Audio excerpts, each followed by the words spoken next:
What's up, YouTube? I'm here to do my prediction video for UFC 264. Let's start at the bottom. The first fight is Hugh Yaozong versus Alan. I can't say his last name.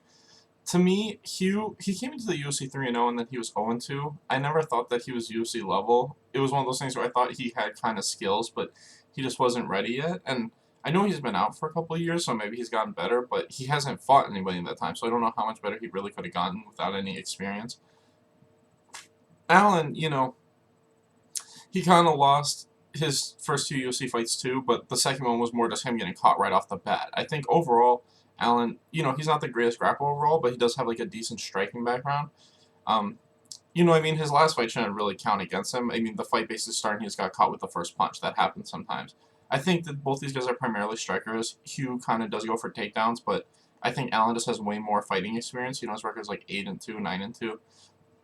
And I do think Allen's probably a better overall striker, and because of that, I'm leaning towards Allen to win by either decision or TKO. Next is Zagalis Zamagulov versus Jerome Rivera. And to me, Jerome Rivera, I don't know how he's still getting fights. He's 0-3, and I think he got knocked out in like all three of those fights. I think that this fight's going to be kind of the same thing. I think that Zagulas is too good on the feet and too good with his takedown defense. I think he stuffs any takedown attempt Jerome tries, and I think eventually he's going to either win by a really dominant decision or win by TKO. I just think the striking and overall takedown defense of Zagulas is way too high for Jerome. Next is Omari Akhmedov versus Brad Tavares, and this fight's kind of tough just because I think Brad is really good at stuffing takedowns and really good at getting back to his feet. But I would say that the striking, even though I think Brad's the better striker, I think Omari has the speed and power advantage. So that makes this fight really tough because I feel like Omari could probably knock Brad out at any point in time. But I do think Brad could probably outpoint him for 3 rounds. But it's one of those things where if Omari can kind of pace himself, I think he can kind of edge out the first couple of rounds just because he is the way better wrestler. It's just Brad has really good takedown defense. So this fight's really a coin flip. I think it could really go either way. Omari is probably the slight favorite, and he should be.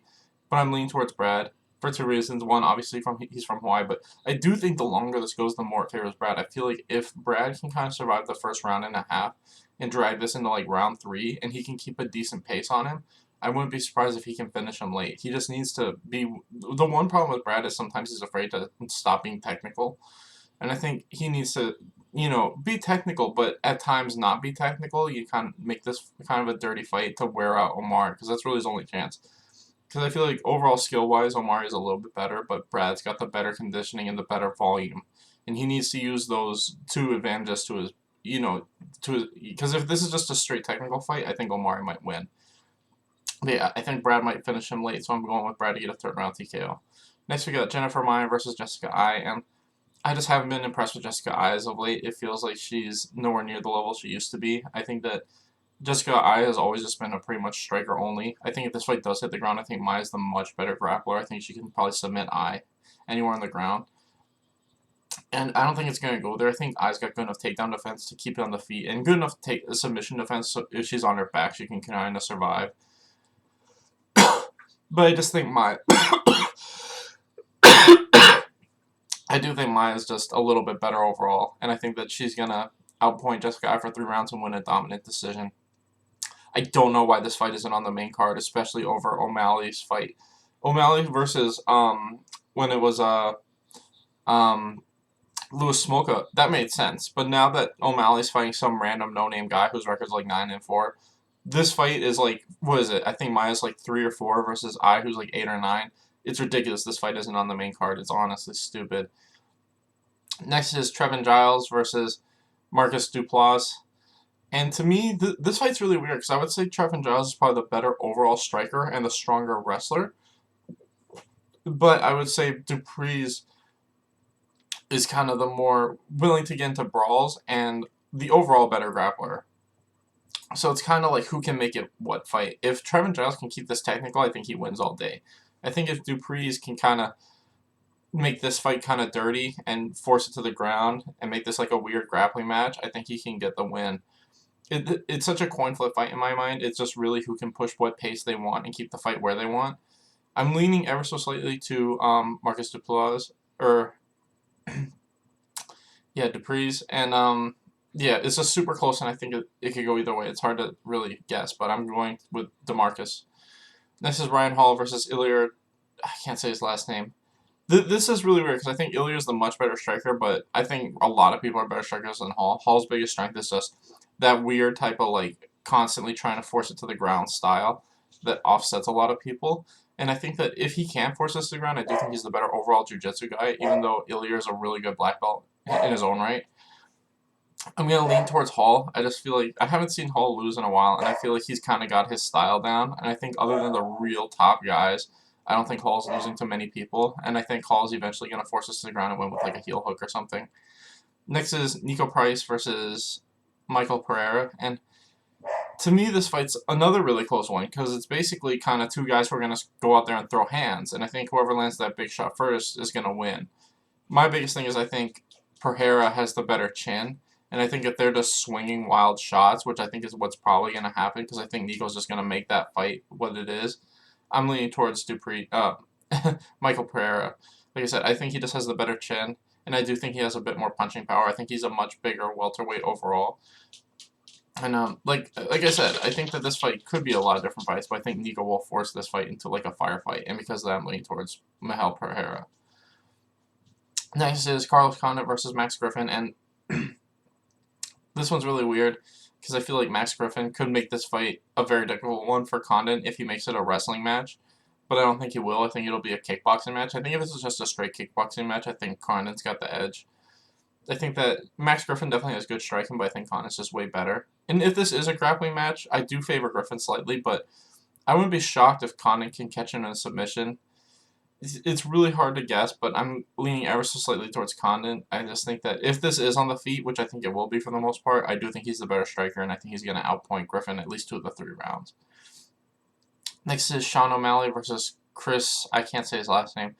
Chris, a lot of respect to him for taking this fight on such short notice, but he's not an amazing fighter. I don't really know how he's getting this shot. His record is 9-4.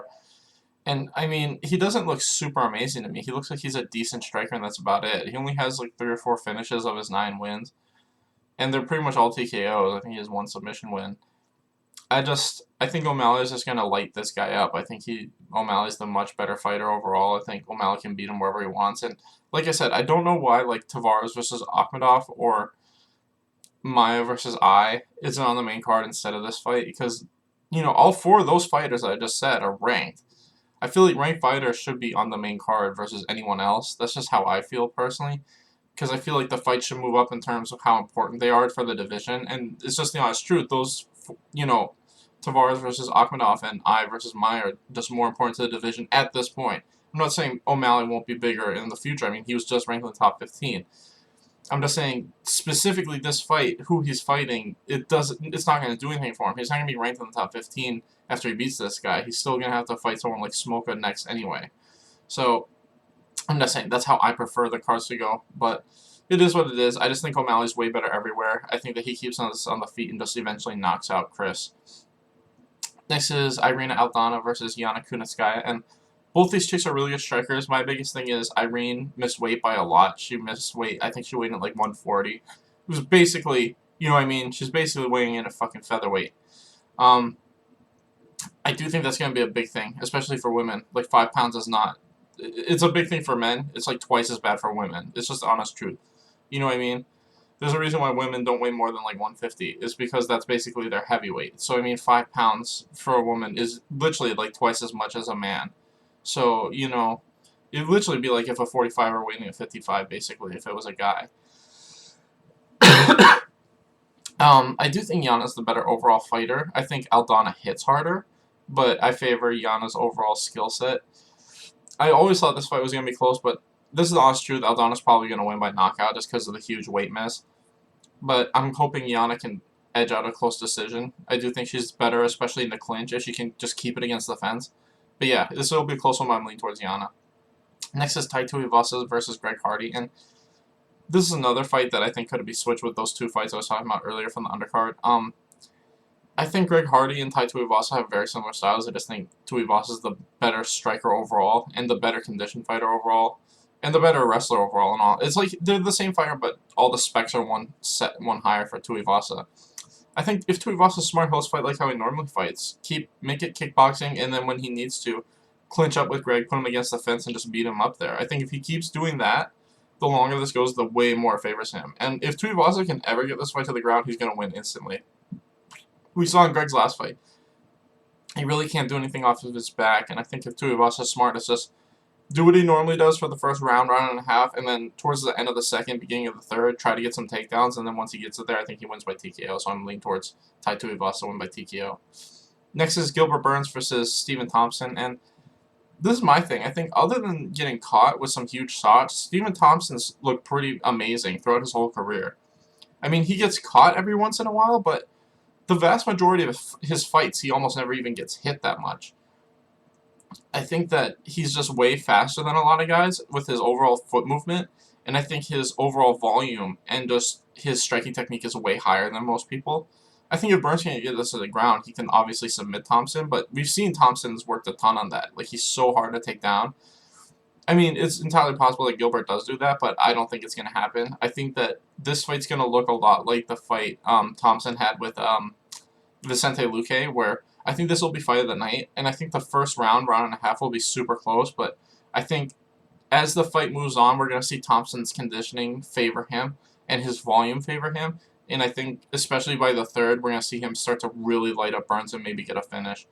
I just think that, like I said, the volume and conditioning advantages for Thompson and striking ability are just so much higher for him.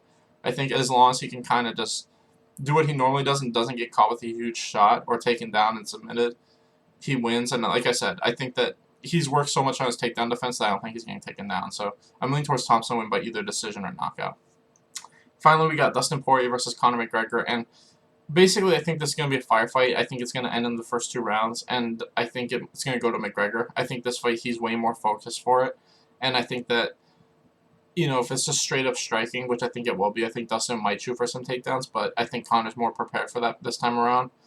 I think Conor's going to win by knockout. I think it's really close. I do think Poirier's the better conditioned fighter, so he'll probably have the advantage the longer it goes, but I don't know why. It's just what I'm feeling.